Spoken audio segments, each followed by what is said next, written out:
La haine ne construit pas un État, mais la paix construit des nations. Grand Angle, analyse et commente des événements en Afrique. Une meilleure compréhension des problématiques sécuritaires en Afrique et au Sahel en particulier. Grand Angle, votre émission présentée par Mokhtar Saïd Mediouni.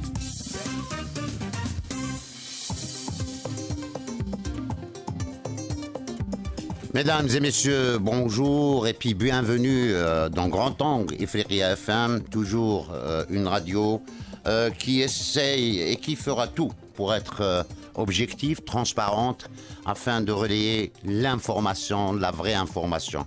Nous sommes aujourd'hui on assiste désormais à un génocide.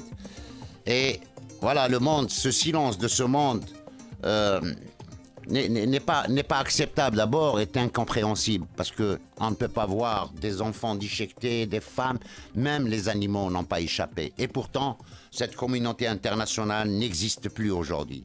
Alors, pour planter le décor, je voudrais d'abord présenter mes invités, mes deux acolytes qui sont toujours là, mes deux enfants. Alors, à ma droite, Dr Ahmed Ben Saada, écrivain et homme de plume, mais homme de parole aussi, qui fait beaucoup pour justement la vérité. Donc, Dr Ahmed Ben Saada, bonjour et merci d'être là. Bonjour Monsieur Mediouni et bonjour l'Afrique. Voilà.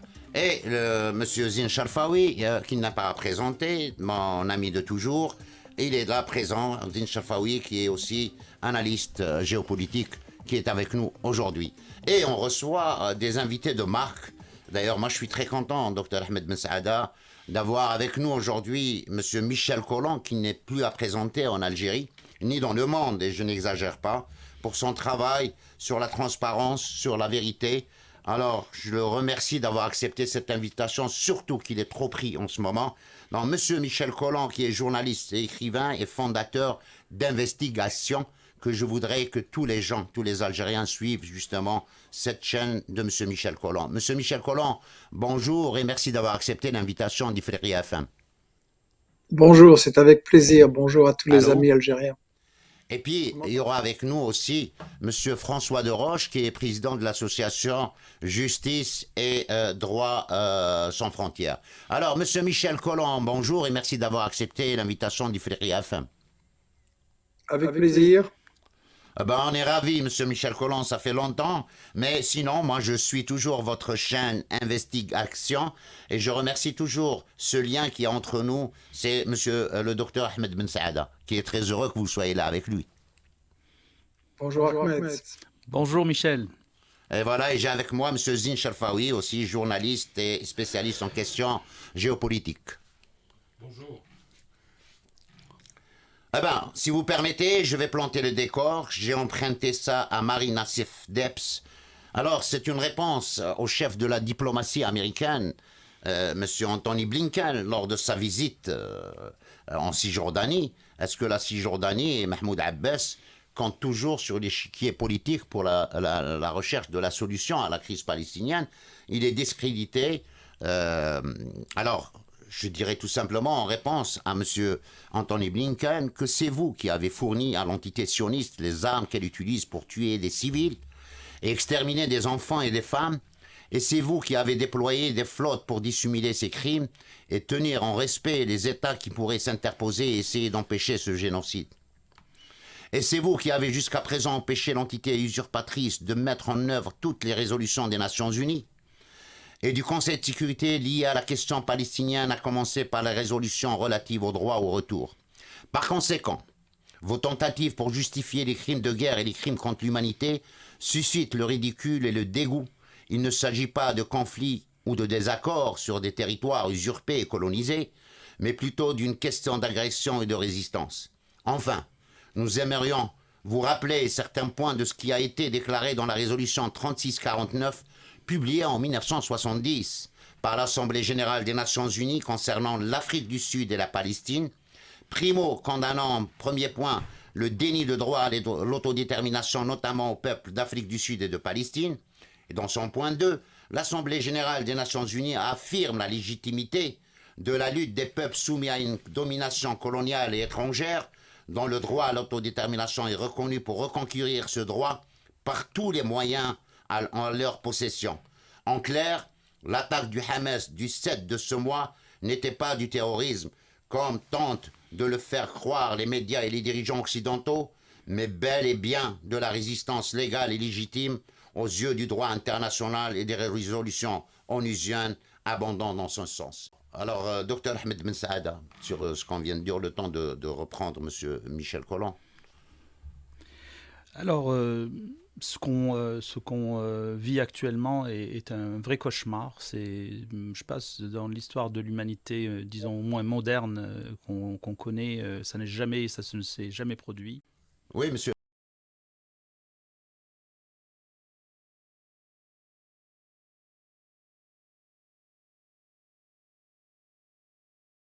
Susceptibles d'être jugés par une cour pénale internationale sont réunis actuellement en ce qui concerne je dirais, cette sauvagerie de cet État sioniste qui ne connaît aucune limite dans la barbarie et qui est appuyé aveuglément par des pays, ce qu'on appelle la communauté internationale, mais qui est en fait que des pays occidentaux.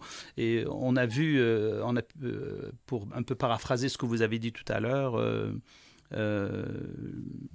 les États-Unis non seulement fournissent les armes pour tuer les innocents à Gaza, mais on a vu aussi le déploiement du plus grand porte-avions du monde, qui est le porte-avions Gerald Ford, mais aussi récemment le déploiement de sous-marins de la classe Ohio, qui sont des sous-marins à propulsion nucléaire et qui transportent aussi des ogives nucléaires.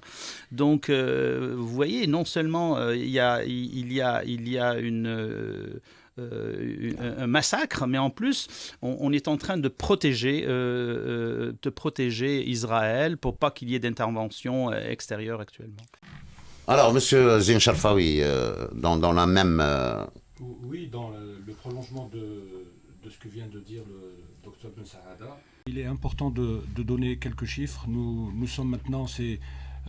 nous bouclons un mois de bombardement sur l'enclave palestinienne de Gaza et le chiffre effarant de 10 000 morts vient d'être franchi. Vous avez environ 4 000 enfants qui ont été tués dans cette agression que l'on peut qualifier de barbare, et encore j'estime que le terme barbare n'est pas assez fort pour traduire le drame et la catastrophe que vit le peuple palestinien. Alors vous avez d'un côté donc des pertes humaines incommensurables, immenses. Pour donner un aperçu, alors vous avez à peu près 19 000 tonnes de bombes qui ont été déversées sur l'enclave de Gaza. C'est un territoire extrêmement petit, c'est à peu près 300 km². C'est 300 km², c'est à peu près 25 km de largeur, 45 km de longueur. C'est un rectangle. Et sur ce petit rectangle, qui est déjà sous blocus depuis 2007, ont été déversées 19 000 tonnes de bombes. Alors, jamais une telle puissance de feu n'a été probablement utilisée dans le monde. Pour vous donner un aperçu, alors ce qui a été déversé sur Gaza en un mois, c'est à peu près l'équivalent qui a été utilisé pour réprimer la deuxième intifada qui a duré 5 ans.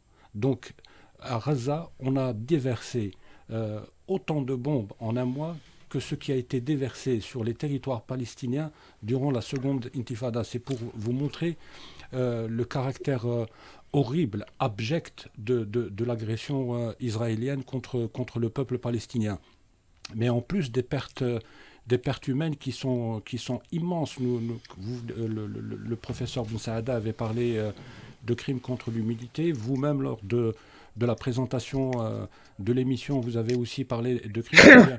La CPI recense 4 principaux crimes. Vous avez le crime de génocide, vous avez le crime contre l'humanité, vous avez le crime de guerre et vous avez enfin le crime d'agression.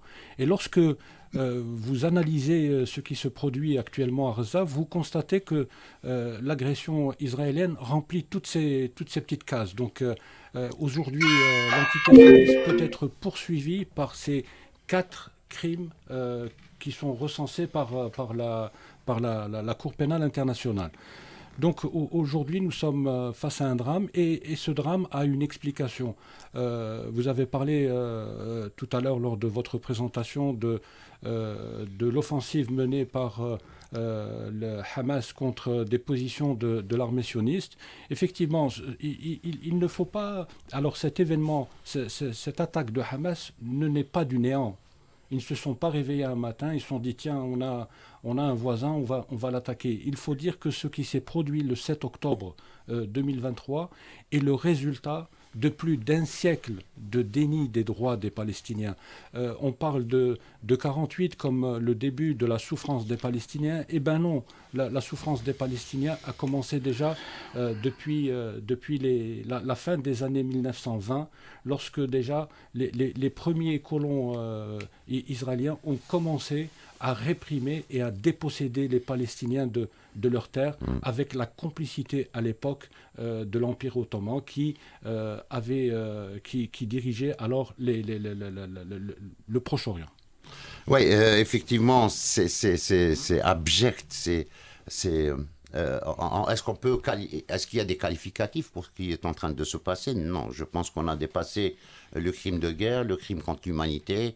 Là, je crois qu'on est carrément dans un holocauste, qu'on le veuille ou pas. Interdire l'eau. D'ailleurs, les derniers bombardements ont visé des réservoirs d'eau. Donc voilà, est-ce que tout ça ne fait pas réagir la communauté internationale?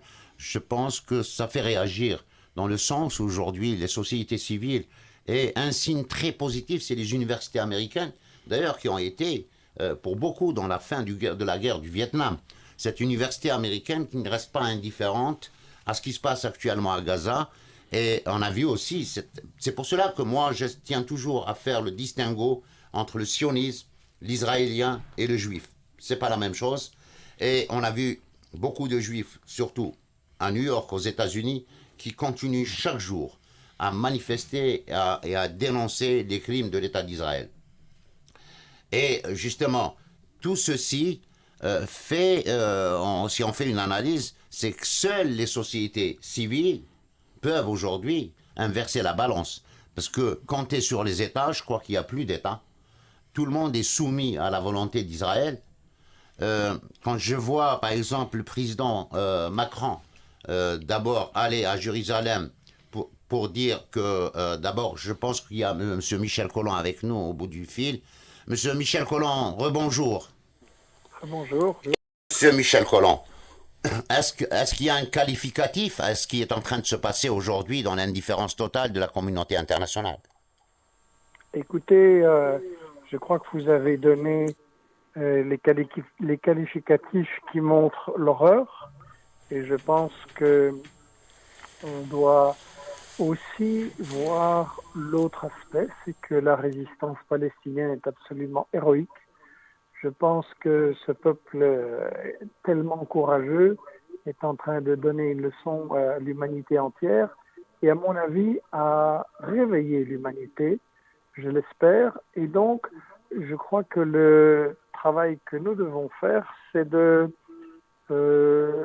non seulement de montrer partout les horreurs commises, mais surtout qui en est responsable. C'est-à-dire que derrière Netanyahou et son gang, c'est les États-Unis qui sont à la manœuvre, c'est eux qui permettent tout ça. S'ils levaient seulement le petit doigt, Netanyahou serait obligé de s'arrêter tout de suite. Et donc, pour moi, la question à se poser, vous avez évoqué justement l'évolution de l'opinion dans la jeunesse aux États-Unis, le fait que la manifestation qui a eu lieu là récemment était la plus importante depuis très très très longtemps.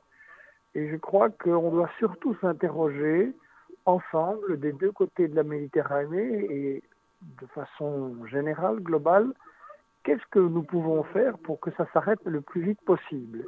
Et là, ma réponse est la pression sur les États-Unis et l'Europe qui les suit comme un petit chien. Et donc, il faut des manifestations, et elles sont de plus en plus amples et elles ne se découragent absolument pas, c'est magnifique, mais il faut aussi des moyens. Étant donné que ces gens-là n'ont pas de sentiment et qu'ils ont juste un portefeuille à la place du sentiment, c'est-à-dire qu'ils savent très très bien ce qu'ils font, ils sont aussi bien informés que vous et moi, même beaucoup plus en fait, et donc la pression, elle devrait à mon avis être dans un renforcement immédiat et massif du mouvement de boycott et de sanctions, c'est-à-dire que je pense qu'il faudrait organiser des comités populaires partout, en Belgique, en France, partout, pour que plus personne n'entre chez McDo qui est directement complice et qui soutient l'armée des États-Unis, chez Starbucks, chez la grande chaîne de magasins Carrefour. Il faut que plus personne n'entre, il faut qu'il y ait des gens avec des tracts à tous les supermarchés qui allaient exiger qu'ils se désolidarisent, qu'ils arrêtent systématiquement et qu'on boycotte toute une série d'entreprises clés comme ça qui soutiennent ça directement. Ces gens-là réagissent aux finances. Leur guerre, elle est financière. Il s'agit de contrôler le Moyen-Orient, le pétrole et le gaz, encore plus puisqu'on a maintenant préparé toute l'exploitation du gaz au large de Gaza. Et donc, il faut les frapper au portefeuille. Il faut que ça leur coûte plus cher que ce qu'ils espèrent que ça leur apportera. Justement, Monsieur Michel Collomb, on en profite du temps qui vous reste avec nous. Je sais que vous êtes trop pris. On vous remercie d'avoir accepté cette invitation. Maintenant, il y a d'autres leviers. L'OPEP+, s'il réduisait la production mondiale, s'il retirait carrément ou arrêtait la production pour imposer un cessez-le-feu, ça aurait été possible aussi. Ah, c'est clair qu'il y a une pression qui doit se faire dans toutes les directions, et notamment sur les monarchies arabes, qui, alors que la rue est avec les Palestiniens, beaucoup trop de monarchies sont encore avec Israël. Il faut faire une énorme pression partout pour que justement ce projet de génocide, ce projet d'expulsion massive s'arrête. Quand on voit, et d'ailleurs moi je joins ma parole à la vôtre, vous avez fait la critique de l'Europe qui est devenue des États vassaux de l'Amérique. Quand je vois moi aussi que le président égyptien n'arrive même pas à imposer sa souveraineté sur son territoire, parce que quand on parle du passage de Rafah, c'est un territoire, c'est une frontière entre la Palestine et l'Égypte. Donc comment que ça se fait qu'Israël impose ses obligations à l'Égypte, alors que l'Égypte aussi elle a un autre levier entre ses mains, c'est le canal de Suez qui fait passer tout le commerce mondial. Cette fermeture de canal de Suez aurait pu en une heure imposer un cessez-le-feu aussi. Oui, bien sûr. Voilà. Il y a toute une évolution négative de nombreux régimes arabes et je pense que tout dépend de la pression populaire. Vous savez, les Palestiniens, j'insiste, nous ont donné une leçon magnifique. Pendant des années, on répète Israël est trop fort, ils ont des armes, ils ont l'argent des États-Unis, ils ont la technologie, on ne peut rien faire. Et là, on a eu un exemple magnifique qu'il est parfaitement possible que David renverse Goliath. Et je pense qu'ils sont en train de mettre. Je suis comme vous effrayé et c'est poignant de voir la souffrance, mais je ne suis pas pessimiste, excusez-moi. Je pense qu'Israël est vraiment mis en difficulté par cette résistance. Eh ben, je ne sais pas pourquoi, mais je suis autant optimiste que vous, j'ai la même analyse que vous. Moi, je dis tout simplement que le Hamas a gagné la guerre le 7 octobre, parce qu'il y avait un avant 7 octobre, il va y avoir un après 7 octobre, même après tant de massacres. D'abord, l'invincibilité de Tsahel a été démontrée que c'était pas une grande armée. D'ailleurs, la preuve, il y a toute une légion étrangère qui aujourd'hui combat dans les rangs de l'armée israélienne et avec des primes colossales que, d'ailleurs, malheureusement, beaucoup d'Arabes financent. Parce que le fait, comme vous l'avez dit, d'aller prendre son café à Starbucks ou d'aller acheter son sac chez Chanel, ça fait financer cette guerre aussi, malheureusement. Oui, je suis tout à fait d'accord avec vous. Ah ben voilà, je ne sais pas, peut-être que Dr Ahmed Ben Saada voudra vous dire le dernier mot. Comme ça, il tient à vous libérer. Hein. Oui. Voilà. Merci Michel d'avoir participé avec nous malgré toutes les obligations. Moi, j'aimerais juste te poser une petite question. En fait, que penses-tu qui va arriver après ce massacre? Que penses-tu? Que vois-tu derrière tout cela? Est-ce que ça va être une prise de conscience mondiale pour donner au moins la solution à 2 États, le pousser justement pour revenir aux frontières de 1967? Que penses-tu de ça? Alors justement, je resterai volontiers avec vous, mais si je ne peux pas, c'est parce que je suis en train de préparer une émission Michel Midi avec Bruno Dreski, que je salue, avec Majed Némé et Hamdan Aldamiri, le responsable des communautés et associations palestiniennes en Belgique. Et nous allons justement poser la question, Israël-Palestine, quelle solution? Alors, moi, je ne suis pas à même de dire à la place des Palestiniens ce qu'ils doivent accepter, quelle solution pratique. Il y a eu, comme vous le savez, pendant très longtemps une discussion 1 État ou 2 États. On voit bien que 2 États côte à côte, les sionistes eux-mêmes ont torpillé cette idée. Ils n'ont jamais voulu négocier, ils ont pris ça uniquement comme une étape pour continuer à voler le territoire palestinien. Donc, pour moi, cette solution-là, elle est morte. Et la seule solution moderne, c'est que les gens qui vivent sur un territoire, ils ont tous les mêmes droits, quelle que soit leur origine, leur religion ou leur conviction politique. Et évidemment, les gens qui ont été chassés de ce territoire ont le droit d'y revenir. Donc, le retour des Palestiniens, c'est fondamental. Et à ce moment-là, je pense qu'il est urgent de se mettre à table tout de suite pour trouver les solutions pratiques de transition qui permettront à tous les gens qui acceptent de vivre en paix sur ce territoire de trouver un autre fonctionnement qu'un État colonial et d'apartheid. Voilà. Je pense vers ça qu'il faut aller. Et je pense que comme je vais le redire, pour que ce jour arrive le plus vite possible, on a besoin d'une pression dans tous les pays envers les principaux responsables, États-Unis et Europe et monarchie arabe, pour que justement cette résistance palestinienne leur apporte enfin la libération qu'ils méritent. Alors, Monsieur Michel Colomb, je vous remercie d'avoir intervenu sur notre plateau pour la première fois sur Africa FM. Nous vous suivons chaque jour et nous partageons beaucoup de votre idéal pour ce monde. Espérons qu'il sera meilleur un jour. Merci à vous. Merci. Alors, le temps d'avoir Monsieur Drawski, je ne sais pas si on peut l'avoir tout de suite. On va continuer ce débat. Alors, je donnerai la parole à Monsieur Zine Sharfawi pour discuter de ce que disait Monsieur Michel Colomb, justement, sur cette solution qui peut se profiler à l'horizon.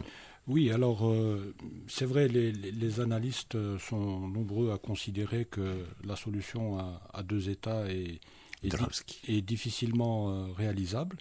Parce que Israël a déjà grignoté l'essentiel des territoires palestiniens.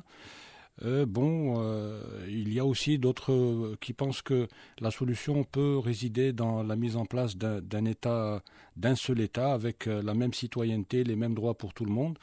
Après, moi, pour la seconde, je pense qu'elle est dans l'état actuel des choses.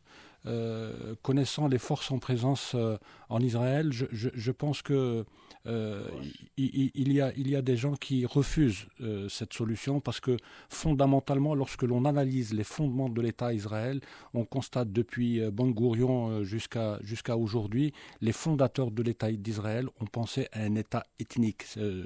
Un État ethnique, c'est un concept emprunté aux sciences politiques. Ça veut dire que ils ne veulent personne d'autre que des juifs. Donc, donc aujourd'hui, il y a le rapport de force dans la société israélienne penche en faveur justement, la preuve, nous avons un gouvernement d'extrême droite, le gouvernement le plus à droite de l'histoire d'Israël. Donc, et il représente une proportion de la population aujourd'hui qui ne veut pas entendre d'un État où vivrait en parfaite symbiose palestinien et israélien.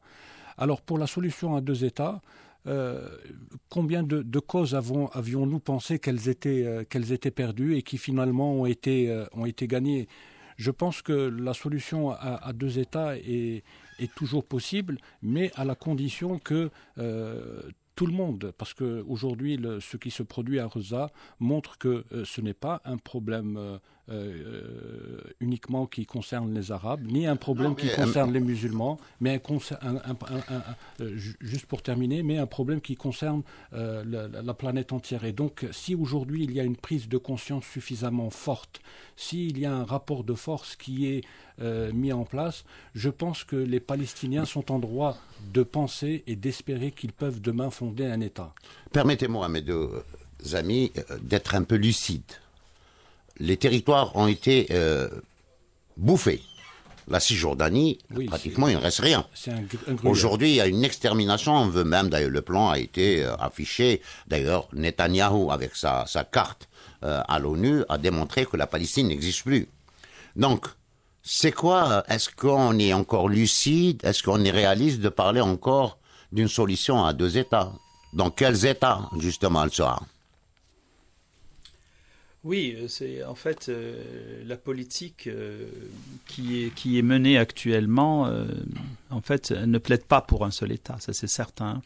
La légitimité que cherchent ou que pensent avoir les Israéliens ou les sionistes, c'est une légitimité religieuse, en fait. Et puis, ce n'est pas un régime, comme vous dites, Monsieur Cherfaoui, qui est ethnique, mais qui est religieux. Les Juifs, c'est une religion. Ce n'est pas. C'est un concept. C'est un concept. Voilà, c'est un concept, mais qui regroupe. Mais qui est beaucoup plus dangereux, parce que il n'y a pas en Palestine occupée, il n'y a pas que des Juifs, il n'y a pas que des musulmans, il y a aussi des chrétiens, il y a des druzes, etc. Donc, quand on dit que l'État est juif, comme ça a été proclamé naguère, ça veut dire qu'on exclut tout le monde. Ce que l'extrême droite essaie d'imposer. Voilà. Exactement. Donc, cette conception de l'État, elle est complètement contraire à la solution qu'avait présentée mon ami Michel. Oui. Donc, à mon avis, celle, disons, transitoire qu'on peut avoir... celle transitoire qu'on peut avoir, c'est celle de deux États, c'est-à-dire d'évacuer les colonies, d'évacuer complètement les colonies. C'est l'idée que j'ai défendue. Exactement. En nous rappelant qu'en Algérie, personne ne donnait un sou pour l'indépendance de l'Algérie. Et enfin, en 1962, les gens ont pris leurs valises et ils ont tout laissé. Absolument. Oui, mais franchement, est-ce qu'on peut avoir Monsieur François de Ross, s'il vous plaît? Je parle de l'équipe technique, parce que là, le temps, est-ce qu'on peut avoir Monsieur François de Roche, parce qu'il est à la veille d'un départ pour la Haye, pour justement le dépôt de cette fameuse plainte pour crime contre l'humanité contre l'État sioniste. Ouais. Tout d'abord, nous sommes à la veille, bien sûr, de notre départ pour la Haye, avec 150 avocats pour déposer cette fameuse plainte pour génocide. Bien sûr, aujourd'hui, vous parlez de solutions à deux États, mais il n'y a que les bisounours aujourd'hui qui peuvent encore croire la solution à deux États. La situation, elle devient préoccupante sur le plan tout d'abord humanitaire. À l'heure où on parle, aujourd'hui, nous avons 43% des morts, des 11 000 morts sont des enfants. Des enfants, parce que quand il y a un seul mort ou un seul blessé enfant sur Terre, tout le monde s'offusque, tout le monde sautille sur sa chaise, tout le monde crie au scandale. Mais alors aujourd'hui, on tue de façon délibérée des enfants, des femmes enceintes, des vieillards, et personne ne bouge. Ce discours a double visage, double poids, deux poids, deux mesures, ça devient absolument insupportable. Et les démocraties occidentales qui nous ont vendu la liberté, l'égalité, la fraternité, la justice, l'égalité, l'équité, et bien aujourd'hui ça tombe, et aujourd'hui on voit clairement que c'est que des mots qui n'ont pas du tout de fondement. Aujourd'hui, je pense que la Palestine, les Palestiniens ont payé un prix extrêmement cher, un prix sans précédent. Le siège complet de Gaza depuis maintenant 17 ans, mais pas uniquement depuis 17 ans, depuis 75 ans, que les Palestiniens subissent la haine tout simplement d'un colon qui n'a ni foi ni loi. Et quand on entend les déclarations du Premier ministre ce matin, qui a dit que de toute façon, il n'y aura rien, il y aura le contrôle total de Gaza, ça veut dire qu'il faut s'attendre également à des charniers. Quand on voit des déplacements forcés de plus d'1 million de personnes, 1,4 million personnes, les charniers existent en ce moment, ils sont déjà sur place, puisque les autorités palestiniennes ont déclaré qu'ils n'avaient plus de place pour enterrer. Donc maintenant, ils enterrent dans des tranchées. Donc voilà. Bien sûr, les charniers existent, mais encore, je pense qu'on n'a encore rien vu, parce qu'il faut déblayer. Quand on déblayera, on trouvera autant de morts sous les décombres que des morts que nous avons déjà recensés. Donc, la situation devient absolument préoccupante. Et puis, je voudrais, moi, en tant que médecin, tout d'abord, et d'expert judiciaire, parce que je voudrais vous dire que la chose la plus difficile à supporter pour quelqu'un, la douleur des brûlés. Des brûlés, c'est quelque chose d'absolument insupportable. Et aujourd'hui, nous avons le phosphore blanc.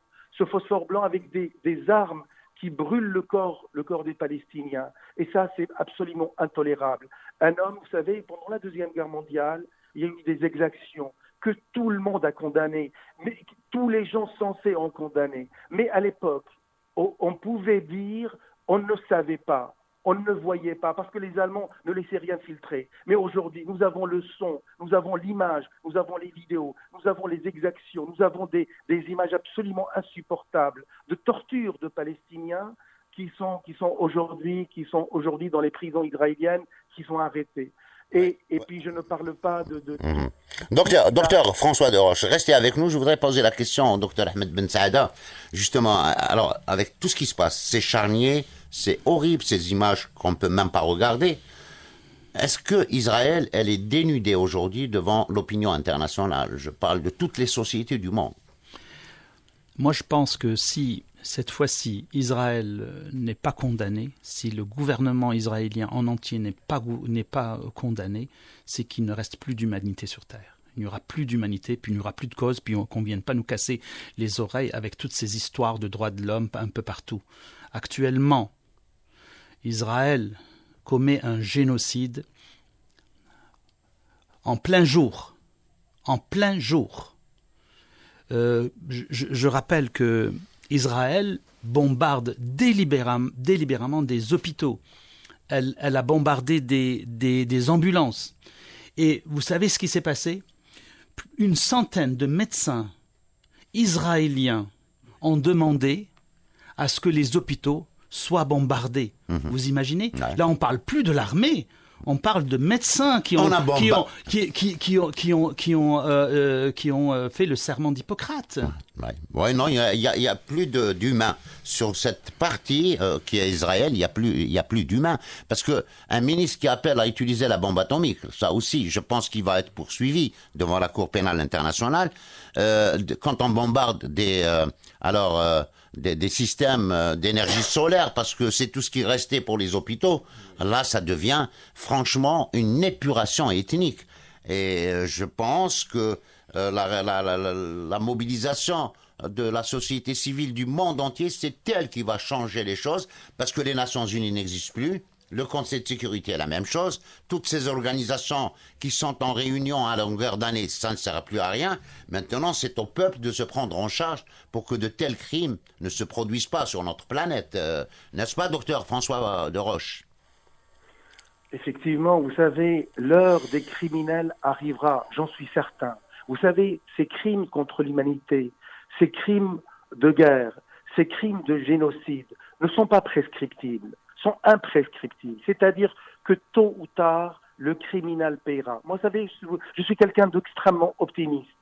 Et de toute façon, tous les criminels, on sait, tous les criminels sur Terre, soit ils sont morts avant, soit ils ont été condamnés, et condamnés sévèrement parce que aujourd'hui, on ne peut pas nier la réalité. On ne peut pas nier ce qui se passe.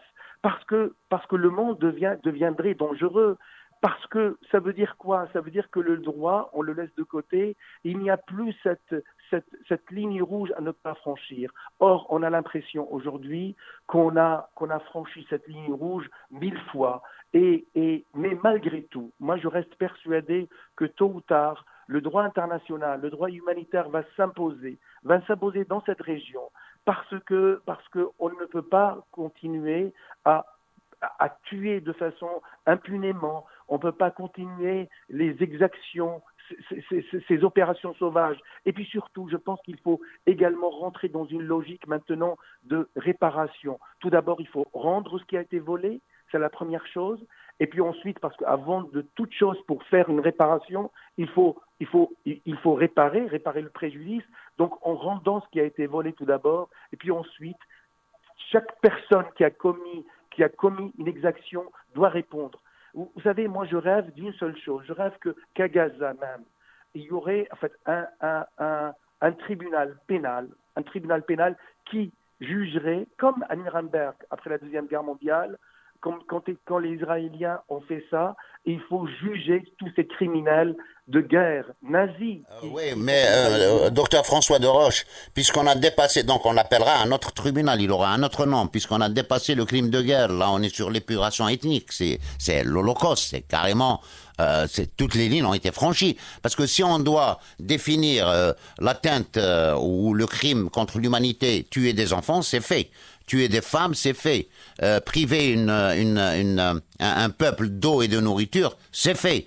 Bombarder des hôpitaux, c'est fait. Des écoles, c'est fait. Donc, je ne vois pas le qualificatif de ce tribunal. Ça, c'est mon point de vue, docteur. Il faut inventer un nouveau crime, qui est effectivement le crime de guerre. On l'a largement dépassé. Le crime contre l'humanité, on l'a largement dépassé. Qui sera à la hauteur de l'horreur. Qui sera à la hauteur de l'horreur que subit aujourd'hui le peuple palestinien. Mais je voudrais quand même insister sur un point particulier. Aujourd'hui, comment dire, les hôpitaux n'ont plus d'essence, n'ont plus de gasoil pour faire fonctionner les générateurs. Vous avez des gens qui sont où nous avons pratiquement 1200 malades qui sont en insuffisance rénale, qui ne peuvent pas aujourd'hui, qui risquent de mourir à tout moment. Nous avons 225 cas de césariennes qui ne peuvent pas avoir lieu aujourd'hui à Gaza. D'ailleurs, si on va citer tout ça, docteur François de Roche, on est en train d'amputer des enfants sans anesthésie. Voilà, c'est simple. Sans anesthésie, sans oxygène, on ampute aujourd'hui comme à l'âge de la pierre. Voilà à quoi est confronté le Palestinien aujourd'hui dans l'indifférence la plus totale. Docteur François de Roche, je vous souhaite bon vent pour votre mission à La Haye. J'espère que vous allez nous tenir au courant de comment ça s'est déroulé, cette audience ou ce dépôt de plainte. Vous êtes pratiquement 150 avocats avec M. Gilles Devers. Et puis hier, M. le Président de la République algérienne, M. Abdelmajid Tebboune, lors de l'ouverture de l'année judiciaire, il a appelé justement à déposer plainte contre l'État d'Israël pour crime contre l'humanité. Et je me rappelle qu'on avait discuté de ça, que n'importe quel État membre de la CPI a le droit de déposer plainte. Absolument, c'est ça. Voilà. C'est-à-dire qu'aujourd'hui, l'Algérie peut aller déposer plainte contre l'État d'Israël. Et c'est extrêmement important, parce que cette plainte serait recevable. Donc une organisation comme la nôtre n'a pas la qualité pour aller déposer une plainte devant le tribunal pénal international. Ah ben voilà, vous avez le soutien de notre président, M. François de Roche. Merci infiniment. Voilà, en tout cas, bravo l'Algérie. Et 1, 2, 3, viva l'Algérie. Merci, docteur François de Roche. Vous avez été avec nous à partir de Paris. Je vous remercie encore une fois d'accepter toujours les invitations d'Ifriqiya FM. Alors, je laisserai la parole aussi à M. Zine Sharfawi pour, il nous reste quelques minutes pour clore justement comment décrire cette horreur. Est-ce qu'on a encore le courage de parler de tout ça? C'est ça? C'est extrêmement pénible de parler justement on a les images à travers devant soi quand on voit des enfants souffrir, autant de douleurs, autant de morts, c'est du jamais vu. Et ce qui est incroyable, enfin moi ça ne m'étonne pas, c'est qu'aujourd'hui, justement, comme les images circulent de par le monde, comme les vidéos sont là, les réseaux sociaux montrent l'abominable de ce qui s'est produit, de ce qui se produit au quotidien en Israël, à Arza, l'entité sioniste, l'armée israélienne maintenant se met à cibler individuellement les journalistes. Alors, vous avez maintenant près d'une quarantaine de journalistes qui ont été assassinés, donc depuis le début du mois d'octobre. Et le dernier journaliste à avoir été assassiné est un journaliste libanais qui se promenait dans le sud du Liban avec sa famille et qui a été ciblé, visé par un missile. D'ailleurs, même cette histoire d'évacuer vers le sud est un traquenard, puisque les populations qui étaient dans des convois vers le sud ont été bombardées. Tout le monde est bombardé. Voilà, et là, il y a une élimination méthodique des journalistes. Et là, on comprend pourquoi les journalistes sont visés. C'est parce qu'aujourd'hui, il y a tellement de vidéos qui circulent à travers les réseaux sociaux, il y a tellement d'images, etc., qui ont justement suscité une mobilisation incroyable à travers le monde. Et là, merci de me le rappeler, M. Zincherfaoui. Nous saluons le service d'information de la résistance du Hamas, qui fait un travail extraordinaire en couvrant les combats qui se déroulent, et en direct des fois. Et ça, c'est quelque chose que l'armée israélienne n'a pas pu empêcher. L'objectif de l'armée israélienne est justement de perpétrer un crime à huis clos. Ouais. Parce qu'elle comprend aujourd'hui que la bataille de l'opinion, elle l'a perdue. Israël a perdu la bataille de l'opinion. Et comment on peut le vérifier? C'est le week-end dernier, c'est samedi-dimanche, nous avons assisté à des mobilisations à travers le monde, mais c'est du jamais vu. Vous avez eu 1 million de personnes qui est sorti dans la rue au Texas. Vous avez presque... En Indonésie, à New York. Non, pourquoi je cite les États-Unis? Il y a un bateau qui est bloqué encore par les manifestants qui devaient transporter de la munition vers Israël. Oui, mais pourquoi je cite les États-Unis? Parce que les États-Unis, c'est le pays, c'est le protecteur d'Israël. Et aujourd'hui, vous avez la population américaine, une grande partie de la population américaine, qui condamne, qui s'érige, qui s'élève contre la politique américaine au Proche-Orient. Donc aujourd'hui, il y a une fracture entre l'establishment américain, entre le pouvoir américain et le peuple. Ouais. Et vous avez eu aussi une magnifique manifestation à New York et à Washington. Voilà. D'ailleurs, même hier, la Statue de la Liberté a été bloquée par des juifs américains pour protester contre l'État d'Israël. Alors, le dernier mot, ça sera pour le docteur Ahmed Ben Saada. Alors, ce qui est souhaitable, c'est que, en fait, on continue de documenter ce massacre, même si les images sont affreuses et très violentes.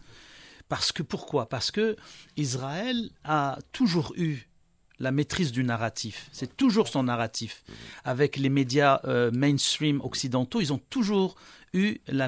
Israël a même une section militaire qui s'occupe des médias sociaux. Vous comprenez ? Donc, et là, tout leur échappe. Et il faut continuer à faire ce travail de documentation pour pouvoir les juger dans un nouveau tribunal du Nuremberg qu'on va appeler le tribunal de Gaza. Voilà, ou le tribunal qui va juger l'horreur. L'horreur est l'absence d'humain sur Terre. Parce que ce qui est en train de se passer ne doit plus se produire sur notre Terre. Et c'est pour cela que l'ensemble des peuples du monde entier sont appelés à mettre fin à ça, puisqu'il n'y a plus d'hommes politiques, il n'y a plus de régime politique. Il n'y aura que la mobilisation des hommes et des femmes libres de ce monde qui pourra mettre fin à ce massacre. Alors, messieurs, je vous remercie d'avoir été avec moi, comme on remercie M. Michel Collant, Dr François Deroche, notre ami, on n'a pas pu l'avoir, Drowski, c'est dommage, mais on l'aura une autre fois. Alors je remercie l'équipe technique qui a été avec nous pour nous accompagner. Et puis je vous dis au revoir au prochain numéro de Grand Angle.